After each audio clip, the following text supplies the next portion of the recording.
This is Ketchi Gaming, and I'm Ketchi1383. So last time I left off with part 3 of my Final Fantasy Remake Intergrade review / critique.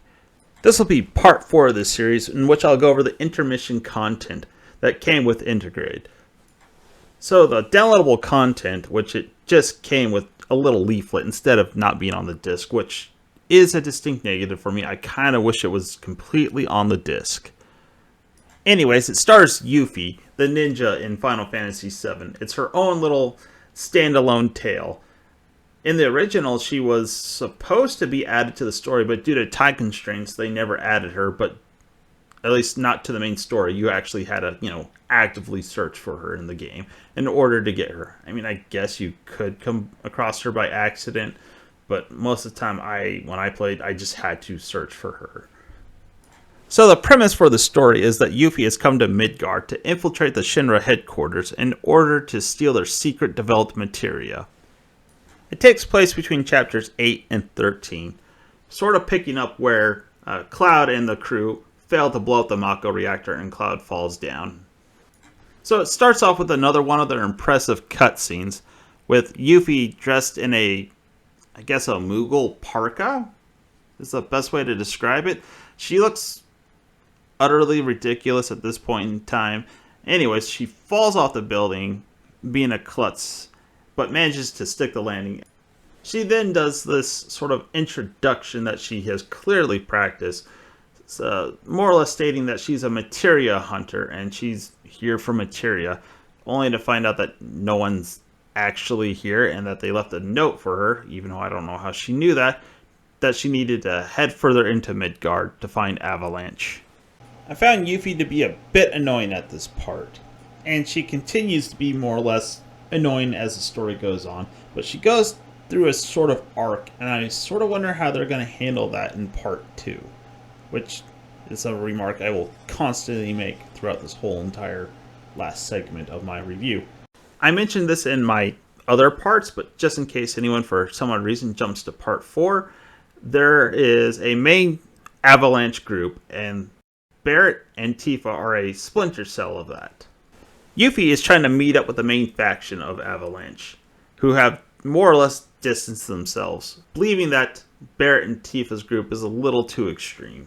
So it starts out on the outskirts of Midgard. I'm not sure if it's directly under the plate. I'm kind of getting the impression that it's not. It's also in sort of an industrial area where it sort of supports my hypothesis that the slums were not supposed to be slums, at least not in the sense that they are just a pile of rubbish piled together to make homes. They had plans, but something happened. So I will admit, I felt a little cocky after beating Final Fantasy VII Intergrade so quickly and, easily getting the Götterdämmerung. I thought to myself, how hard can it be with Yuffie? I found out the hard way when the weird coyote things kind of almost kicked my ass right off the bat. So the intermission content sort of more or less forced me to learn the mechanics a lot better than I did in Intergrade. I will admit I just sort of brute forced my way through each fight and I guess got really, really lucky. But due to how Yuffie works along with her partner Sonon, which I'll get to later, you more or less have to play it safer because there's only 2 of you and you can only control one of them. Well, sort of one of them. First part of the game takes place in the Sector 7 slums. It expands upon it a little bit with the factory-like settings that are on the outskirts, but you eventually get into where the scrapyard is that you explore with Cloud and Tifa in Chapter 3. Yuffie enters the Sector 7 slums, and she comes across a bunch of people crowded around a TV screen, where the news report of Avalanche's attempt to destroy the Sector 5 Mako reactor plays out on the screen. The Sector 7 slums is just like in Chapter 3. It's open world, or more or less semi-open world, and you meet her contact from the main branch of Avalanche. You can explore the area, but there's no real point this early. You can meet Chadley and you can get the ROM materia by defeating him. I did it solo, but it's much easier if you just wait for Sonon.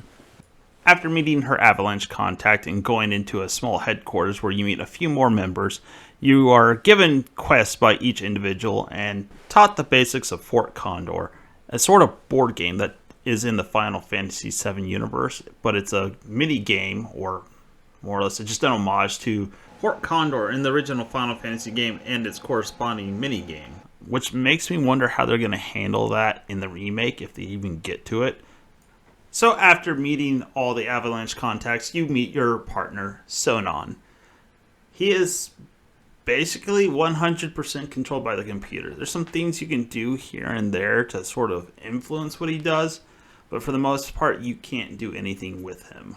After all the introductions are made, you're free to explore the Sector 7 slums, doing the various quests in the area, and doing any activities as well. For me, it felt like there's way too much of an emphasis on Fort Condor. It kind of felt like this weird member-bearing moment, since the game has already been out a year at this point, and every character that you played that had a Fort Condor board was somebody that you met while playing the main story.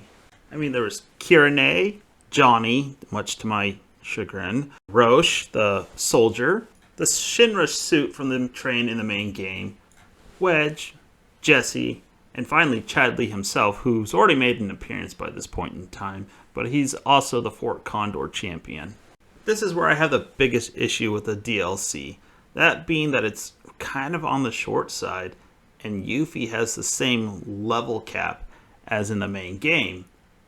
With that being so short, I had to play it over and over again just to get her up to the max level, and it kind of dragged on after a point. With that being said, I kind of want to keep continuing with the story. After a bit, and you go through the Sector 7 slums, and you do all the activities, which there isn't much, and most of it isn't even combat related. Yuffie and Sonon go to the Sector 7 slums to meet their Avalanche contact to get passes so they can get to the main headquarters of the Shinra building, which I guess I sort of glossed over a little bit. But their reason for being here is to break into the Shinra headquarters and steal their secret materia that they're developing. For anyone who remembers the main story, President Shinra was trying to set up another war with Wu Tai. I'm not sure if this is just coincidence or he knew they were coming. Let me briefly go over combat, since it's slightly different, mainly because you only have two people the whole entire game. I mean, there are scenarios in the main game that do have two, but this is different considering you cannot control Sonon, like I said before. There are some ways to manipulate that through materia, but the other way is through the Synergize ability. So Yuffie is both a close range and a long range attacker, while Sonon, through the Synergize ability, is also both. This makes her a little bit more tolerable in comparison to other characters, since if you remember my last video, I had issues where Cloud and Tifa could not reach a vast majority of bosses that fly. I think maybe one or two that you could, but most of the time you could not touch them unless you have materia. This is much different and actually very much appreciated, considering that they added a ranged ability for Yuffie and Sonon. Yuffie can also use all the elements without having materia equipped. This is actually very handy considering that there's very limited materia space due to only having two characters, which I'm pretty sure is the reason why they did it, in order to balance out the game just a little bit more. That way you can still exploit monsters' weaknesses. Another aspect to the Synergize ability is that it allows you to build pressure much faster in comparison to the other characters from the main game, as well as do more damage. With all these abilities combined, it makes fighting bosses much easier in comparison to the main game. There is a bit of a steep learning curve with it though, and you won't realize that you're not playing as efficiently as you could be with Yuffie and Sonon until you get maybe 75% through the content, in which you come across a room in the Shinra headquarters that has a bunch of boxes that you have to break in a time limit.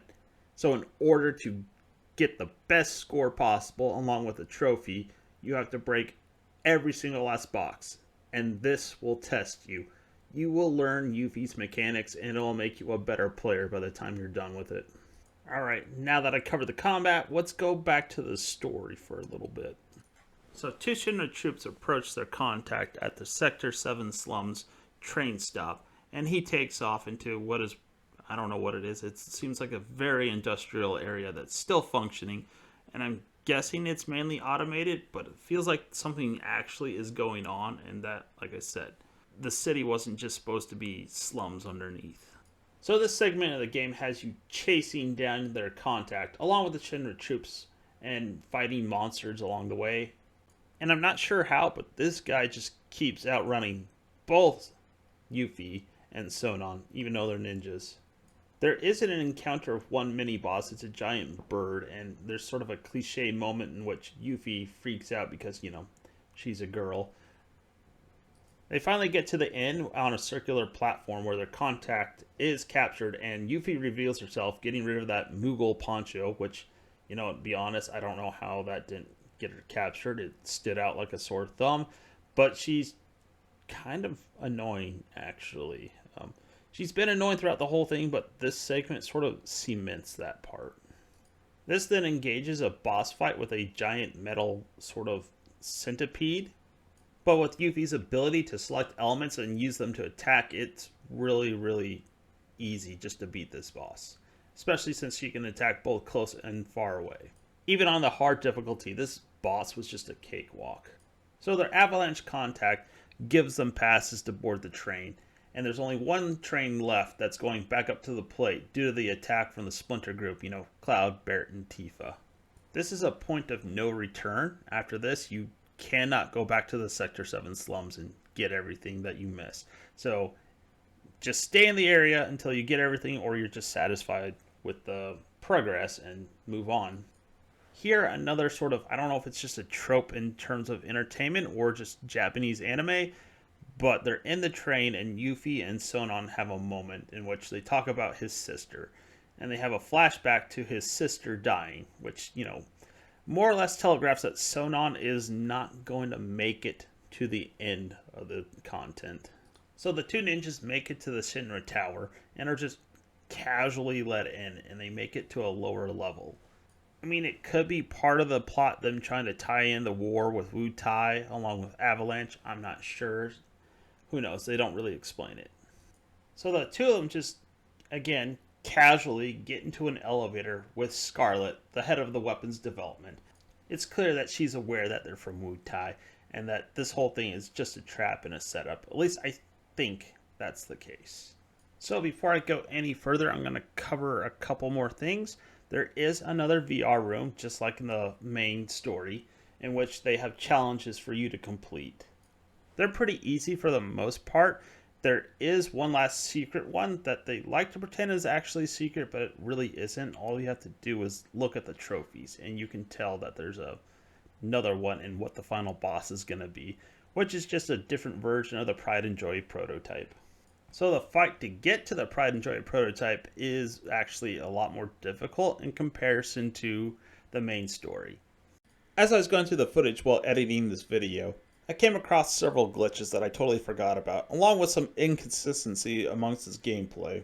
For instance, I have a clip of it shooting its lasers and not rotating with Yuffie as much as it does, and another clip in which it just pivots and keeps up with her.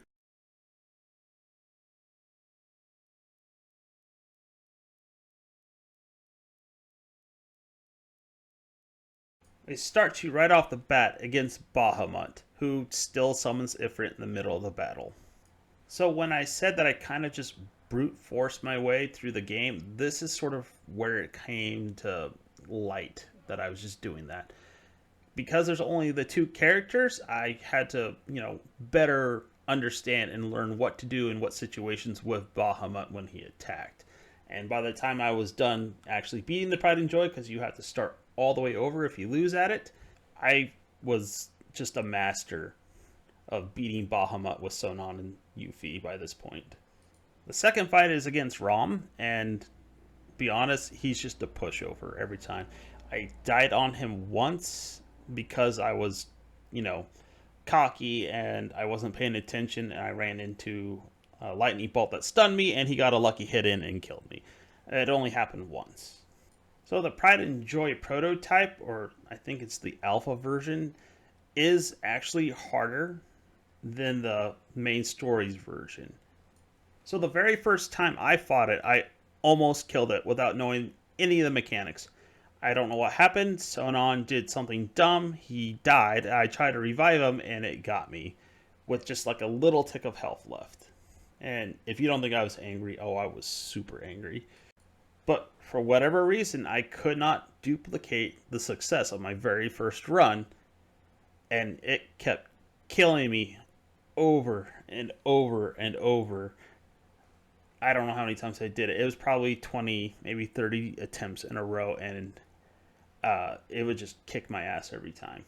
There are a couple contributing factors to this. One is Sonon's AI is about as smart as the AI from the main game. There's zero self-preservation, and it always starts out with grabbing one of the two characters, mainly Sonon, and he just stands there and lets it happen. You can manipulate it to make it so it doesn't grab him, but then you're put at a distance, in which this is another sort of issue, is it'll start shooting grenades, which will leave fire on the ground. Sonon will just stand in it, and he doesn't care, and he'll burn to death.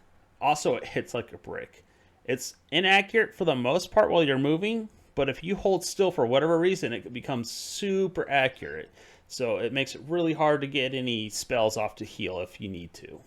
The other aspect is that it has a laser attack, and it has a huge area of effect. At one point, Sonon was in its grasp, and it started using lasers, but I was behind it. So I'm like, yeah, you know what? I'll hit it from behind, knock Sonon free. Even though I was behind the laser beam, when I hit the arm, it instantly killed Yuffie, even though it didn't even touch her. On top of that, the prototype can pivot on a dime. I mean, you can see it take a tiny little step, but it'll turn like 45 degrees with that tiny, tiny step, even when you're right next to it. So if it's at the edge of the arena, when it fires that, you're pretty much dead because there's nowhere else to run. And this happened a lot when I played, and it was the main reason why I kept dying was because of these lasers. So about after the 20 to 30th runs, I finally developed a strategy where I try and stay behind it as much as I can and keep up with its rotation. This worked, and I was eventually able to beat it. The reward for beating it is 2 Gothermundungs. Is that, I don't know if that's supposed to be like a plural or if it's like moose or sheep, but you know what, whatever. So these 2 items, I'll just call them Ragnarok. Like I said in the previous video, it's just the German word for Ragnarok. So the Ragnaroks made it much easier to beat the game, especially on hard. The other thing I wanted to cover was that box minigame that I mentioned earlier. This, like I said, will test you. I had to look up a tutorial online how to use Yuffie's mechanics and be able to figure out how to break these boxes. I don't know how many tries it took me, but it took a really long time to do it. And like I said, it'll teach you Yuffie's mechanics, and you'll become a better player for it. When I finally did it, I had maybe 8 seconds left on the clock. Unfortunately, I was not recording at that time because I was just failing constantly.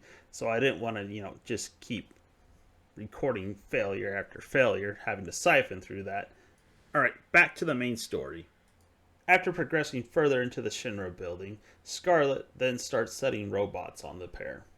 I guess a point of note is that this part of the game takes place in the underground, which I'll cover later. So then more or less a series of boss fights takes place at this point, just like in the main game. So you get to Scarlet and you fight her in her Crimson Mare mech. It's relatively easy, especially because Yuffie can use any element she wants, and it's weak to lightning. This results in Scarlet being captured by the 2 ninjas, but the underground troops are outside waiting for them, and you fight your way into a room that has a VR chamber in it, or it's built into the chamber. You really can't tell until it initiates a boss fight. So it's a mini boss fight, and it's a projector that sort of has this weird creature that you have to fight. It's very similar to the Dreamweaver fight in the main game. So after that fight, they show Nero, a new character for Final Fantasy VII, outside the door, and he just starts killing everybody in the underground, Shinra or otherwise. So after exiting the VR room, you follow the bodies and you fight Nero. It's a pretty straightforward fight, and at one point he kills a bunch of scientists that are controlling him / monitoring him. And he frees his arm and starts using 2 of his guns.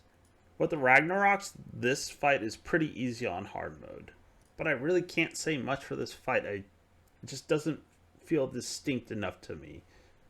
Other than just the way he looks and his appearance and his demeanor in the story. But in terms of the boss fight, there wasn't really anything unique or difficult about this boss. This whole segment just felt sort of like a plug-in to put the underground into the story. I mean, the underground, like I said, I'll cover a little bit later. After beating Nero, a cutscene plays where the two approach the elevator to go up and leave the Shinra building. But Nero isn't quite defeated, and Sonon pushes Yuffie against the elevator door, hits the button, and he is impaled by one of Nero's blades. I mean, we all saw this coming based on the train cutscene where he has a flashback of his sister. Like I said, it's a trope in anime, at least. Yuffie escapes and runs past a whole bunch of reporters who watch her, and she makes it to the edge of a plate that's far above the rest of the city and sees Sector 7's plate fall onto the slums. So the game isn't quite done yet. With Yuffie's side, yes it is. If you beat everything on hard and did all the side activities, you're done. But there's one last sort of surprise boss fight they add to the game.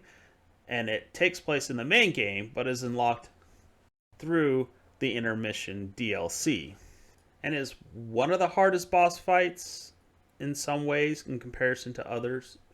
So, a digital version of Weiss, a character in the Final Fantasy VII universe, and the main protagonist for the Dirge of Cerberus, which is where the underground comes from to begin with. The underground is just an area underneath the Shinra Tower where experiments are done and I guess specific special troops are trained or made, or a combination of. You then switch back to the main game and you go to the VR room where you fight Weiss as a digital copy of himself with Cloud and whatever party members you choose. So this fight is hard. I went into it, doing my usual brute force tactics at this point. I put on Cloud, I did my whole Punisher mode, and he just thrashed the hell out of the party in a heartbeat. Even when I thought I was prepared for it by adjusting materia and items that I had equipped, he still beat me easily. So just like before, I had to learn the mechanics in and out of this boss fight. I then came across a video of a guy who did a 0 damage fight against this boss. And I, for whatever reason, was like, yes, let's do that. I did manage to actually get to a point where I took 0 hits on any character for the first phase of the fight. But I kept failing the stagger execution, and he would have too much health and I couldn't down him fast enough after that point. He will then do a move that does a one-hit kill on the whole entire party. So unless you have an item that automatically revives your whole entire party, you're done. And even then, you'll have like 1 HP left and he'll kill you in a heartbeat either way. There was one phase shift that he did in which he didn't switch from his dual gun blades or to his cannon to a sort of weird double-bladed baton-like weapon. But I only saw it once and it only lasted for a couple of seconds before he killed whatever character I had left. I don't know how I triggered it, and it was the only time I saw it. So again, I constantly just fought this boss, trying to get better and better. And like I said, I got to a point where I could use Tifa and beat him up, get to a point where he's staggered without taking any damage. Part of the problem is the dodge. Like I said, for the most part, it's been pretty useless for the whole entire game. This boss is the exception. He has 3 special moves that will do a ton of damage if you do not dodge them. And the timing on it, it's pretty specific, and it's sometimes a bit glitched. There will be points in which I know I dodged the attack, but it still counts the attack as landed, and it'll do a bunch of damage. And if you're wondering how I know, because there's specific animations that are performed when you dodge an attack. And those animations are happening on the screen as I dodge them. So after trying and failing many times, I started to get into a situation that I'm pretty sure several gamers are very familiar with. And the angry video game nerd put it best. You start to go through a phase where you get so frustrated that all the skill you've accumulated starts to weaken. So instead of getting better, you actually start to get worse because you've been playing the same thing over and over. After my multitude of failures, I tried a different strategy in which I equipped Cloud with a Gottermantung. The fight with Weiss makes it so that you do not have the limit break right off the bat. It fills your bar halfway. But when I use Tifa and I just keep dodging and building up the pressure, it allows that bar to fill. So by the time I stagger him, his bar is filled, and it made it so that I could use the limit break on him when he is staggered. The other part of the strategy and why I kept failing is that Aerith has to be a certain distance away, otherwise it will not work. He'll close the distance and he'll just kill her in a heartbeat. After several attempts, she finally, by chance, when I was doing this run, was at the right distance away. So between doing Cloud's limit break, along with Tifa building up the pressure and increasing the amount of damage he takes, and Aerith being the right distance, I was able to get him down to 25% by the time he was done being staggered.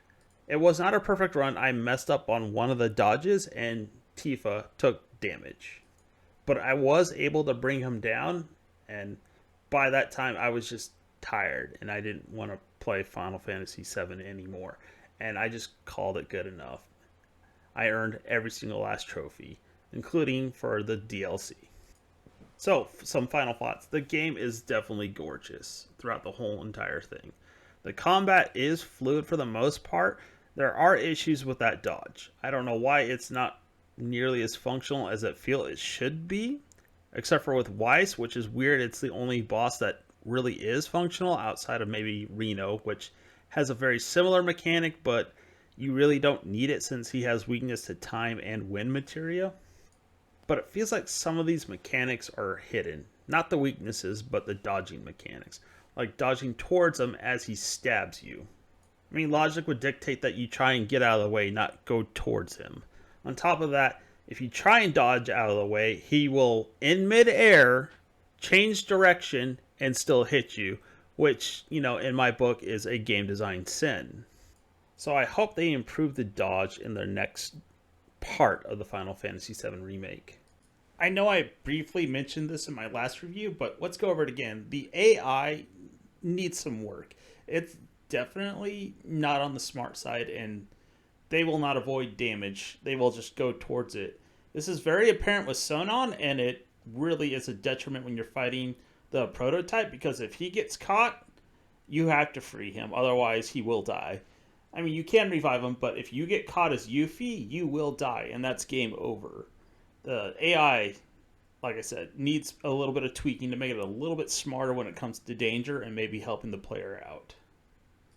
One of the aspects I do like, though, are that the weapons are useful throughout the whole entire game, especially after you upgrade them. I'm not entirely sure how the Buster Sword became so iconic. I mean, you stop using it within like the first 2 hours of the game. But with this, they make it so that it's actually a viable weapon all the way up to the end. It makes me wonder how they're going to handle weapons in the next part. I'm going to assume this game did well enough to do a second part. And hopefully that'll do well enough to do a third part. I hope it just doesn't take forever for them to put it out. I would say it's not that challenging of a game. There are specific bosses that can be challenging, such as the Reno and Rude fight. I mean, there are people out there that play the game a lot and make it really easy. But your average player isn't going to put that much time or effort into the game to be able to accomplish such a feat. For me, my hardest boss fight was still Rufus on my first playthrough on hard, before they updated it. I would say that not having Red 13 as a playable character was a distinct negative for me, especially with the reasons they give. So after putting a little bit more thought into it, the reasons are even weaker after having Sonon in the game, where you only play with him for a very short time. So there's really no reason that Red 13 should not have been playable. I mean, other than maybe time constraints, which I guess is somewhat forgivable. I would say for the most part, most of the bosses are just forgettable. I really don't even remember their names. I had to look up most of them when I started doing this review. And I honestly can't even tell the two of you apart half the time because I don't go by height or age, I go by amount of pain in my ass, which makes you both identical. Alright, everything resolved? I mean, for the first third of the game, they were all robots and they all shared the same weakness, which is lightning. Otherwise, it's not that difficult of a game. It's fun. I enjoyed myself, even though I did complain a lot. And I will do that because I have a tendency to be extremely cynical. So just take it with a grain of salt. I did enjoy myself when I played this game. And I said it before, I'm just kind of curious how they're going to handle part 2 and 3, assuming that they're actually going to have a part 2 and 3. Are they going to take into consideration what weapons you've upgraded, your level? Are you going to have to level all the way up from 1 to whatever all over again? Or will you be able to transfer data from your part 1 to your part 2 and part 2 to part 3? I guess we'll eventually find out at some point. Hopefully I won't be extremely old by the time this comes out. Another point that I wanted to make, I came across the in-game cutscene in my recordings, and the PS5 version stops it from streaming at some point. I don't know why they did this. Actually, I kind of have an idea considering there was some controversy regarding one of the characters, but for the most part, it was benign and didn't really reveal any sort of new story elements, and I don't know why they even tried to not let people stream it. After all, it's really easy just to find it on the internet anywhere. Literally, when I was doing this video, I got a recommended video for the cutscene on YouTube. So I don't know why they even bothered trying. If you made it this far into the video, thank you for watching. I would have liked to put this out sooner, but basically from mid-October all the way until just recently, it's been really busy at work. I've had 50-hour weeks basically back to back to back. And it's been cutting into my time to do anything, let alone work on any YouTube videos. So this is Ketchi Gaming, and I'm Ketchi1383. Again, thank you for watching. Please like and subscribe.